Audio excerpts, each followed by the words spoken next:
Assalamualaikum warahmatullahi wabarakatuh. Alhamdulillahi rabbil alamin. Hamdan syakirin, hamdan ni'amahu wa yukafi mazidah. Ya Rabbana lakal hamdu wa lakal syukru kama yanbaghi li jalali wasikal karim wa azimi sultanik. Ashhadu an la ilaha illallah wahdahu la syarikalah wa ashhadu anna Muhammadan abduhu wa rasuluh. Allahumma salli ala Muhammad wa ala ali Muhammad kama sallaita wa sallamta ala Ibrahim wa ala ali Ibrahim innaka Hamidum Majid. Ittaqullaha haqqa tuqatih wa la tamutunna illa wa antum muslimun. Sahabat Konco FTV yang dirahmati oleh Allah Subhanahu wa taala, ada ungkapan, buat apa kita punya televisi bagus, warnanya tajam, cuman mata kita buta? Buat apa kita memiliki sepatu yang mahal, tapi mohon maaf kaki kita buntung? Begitu juga iman yang kita miliki saat ini. Mungkin sahabat WFTV, Konco WFTV sudah memiliki iman sejak lahir. Tapi pernahkah kita merasakan manisnya iman? Manis saat kita gunakan untuk ibadah kepada Allah Subhanahu wa taala, indah pada saat kita gunakan untuk sedekah, nikmat pada saat kita harus berlapar-lapar menahan haus karena puasa Ramadan. Maka kalau kita tidak pernah mendapatkan manisnya iman, indahnya iman, nikmatnya iman, Rasul Shallallahu Alaihi Wasallam mengajarkan tips kepada kita agar kita bisa merasakan manisnya iman pada saat kita sholat, pada saat kita sujud, pada saat kita harus bertawaf di siang hari, ketika melakukan haji, ketika kita melakukan puasa, mendapatkan manisnya iman. Kata Rasulullah SAW, "Thalathun man kunna fihi wajada halawatal iman." Ada 3 perkara. Kalau 3 perkara ini ada pada sahabat Konco FTV, maka sahabat Konco FTV ini akan merasakan manisnya iman. Apa yang pertama? Ayyakunallaha wa rasulah ahabba ilaihi mimma siwahuma. Seseorang yang diberikan oleh Allah rasa cintanya kepada Allah di atas segalanya. Hati ini Allah berikan kepada kita, hati, dada kita ini Allah berikan hati. Dalam bahasa itu, kalau hati itu kabidun, tapi yang dimaksudkan dengan hati di sini adalah jantung, yaitu qalbun. Setiap manusia Allah berikan hati. Dan apa yang menjadi mendominasi kecenderungan dari hati kita, itulah yang kita cintai.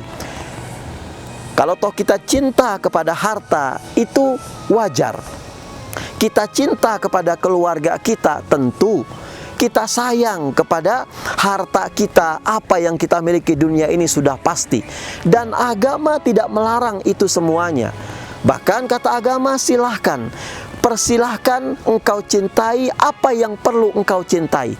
Kau cinta tanah air boleh, cinta bangsa dan negara boleh, cinta negara Indonesia boleh, cinta istri kita, cinta anak kita, cinta keluarga kita, cinta harta kita.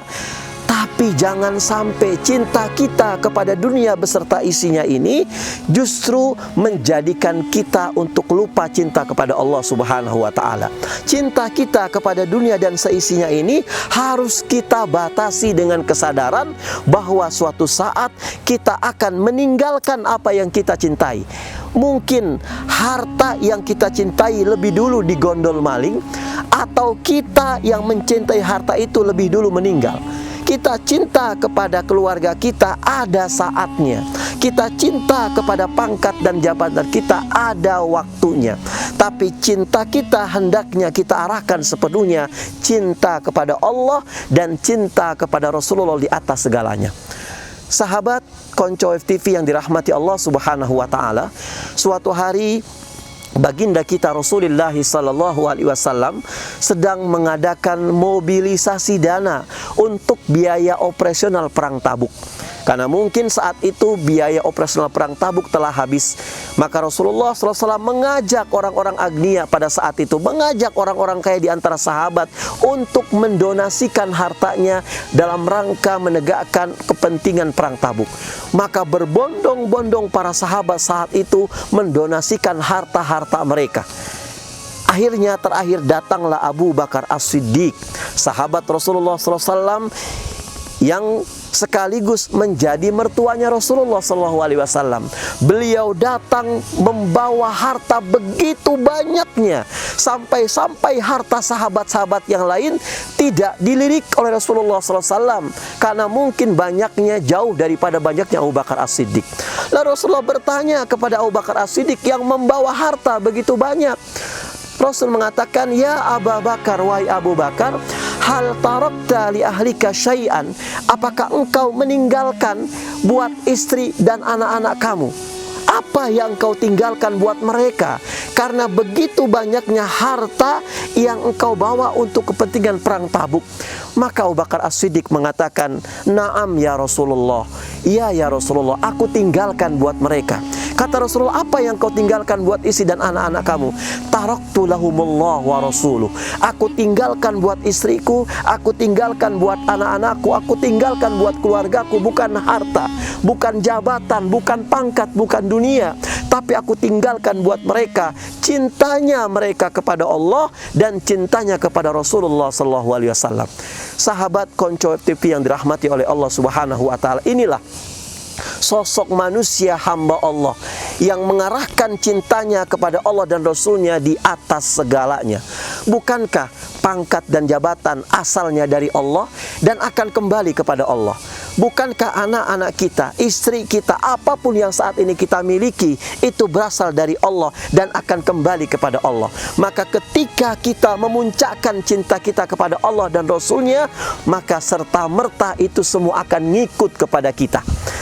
Bukankah agama Islam mengajarkan kepada kita inna lillahi wa inna ilaihi raji'un? Ini satu konsep yang harus betul-betul bukan hanya sekedar wacana, bukan hanya sekedar di lisan saja, tapi kita amalkan. Sesungguhnya kami berasal dari Allah dan sesungguhnya kami akan kembali kepada Allah Subhanahu wa taala. Maka ketika orang sudah cinta kepada dunia, taruhlah ada orang yang cinta kepada jabatan, sampai orang ini tidak mau melepaskan jabatan sehingga dia terkena penyakit megalomania, penyakit post power syndrome, penyakit yang tidak mau kembali menjadi rakyat biasa. Ketika di kantornya ada terjadi perubahan jabatan, mutasi, maka dia gerasak sini, gerasak kanan, cari mbah dukun, cari mbah gini, menyediakan ayam cemani, menyediakan kelapa hijau. Karena apa? Jabatan dan pangkat serta hartanya sudah berurat dan berakar dalam hatinya. Maka orang-orang beriman yang cintanya kepada Allah dan Rasulnya di atas segalanya, ketika jabatan harus dia hilangkan, harus dia selesaikan, harus dia tidak mendapatkan jabatan, maka dia akan mengatakan inna lillahi wa inna ilaihi raji'un. Dulu waktu aku lahir ke dunia, aku nggak memangku jabatan, maka kalau pada saat hari ini aku harus pensiun, inna lillahi wa inna ilaihi raji'un. Dulu ketika aku lahir ke dunia ini, aku nggak punya anak, aku nggak punya istri, aku nggak punya suami. Kalau saat ini mereka diambil oleh Allah dan Rasulnya, inna lillahi wa inna ilaihi raji'un. Dulu ketika aku lahir ke dunia ini, aku nggak memiliki harta. Jangankan harta, baju di badan saja tidak terpakai.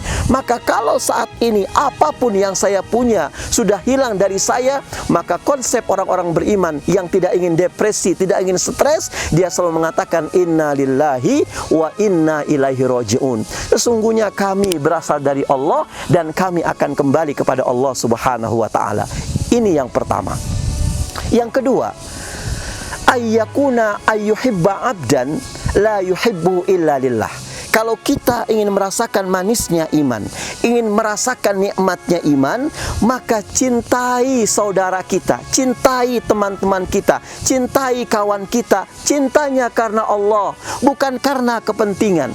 Kalau kita cinta kepada saudara kita cinta kepada teman-teman kita, kala ada kepentingan, hanya sekedar sekedar kepentingan yang terakomodir. Ketika kepentingan kita diabaikan, ketika kepentingan kita diacuhkan, maka kelak kita akan menjadi musuh nomor satu dia. Atau sebaliknya, dia yang akan menjadi musuh nomor satu kita. Maka betul dalam panggung politik ada Fameo yang mengajarkan tidak ada tujuan yang abadi, ya. Tidak ada dunia yang abadi, yang ada tujuan yang abadi. Hari ini bisa teman, besok jadi lawan. Maka sahabat Web TV yang dirahmati oleh Allah Subhanahu wa taala, cintai saudara kita karena Allah, bukan karena interest, bukan karena ada kepentingan. Mudah-mudahan bermanfaat. Terima kasih. Nastaghfirukum nasallallahu fatun qarib wa basril mu'minin. Assalamualaikum warahmatullahi wabarakatuh.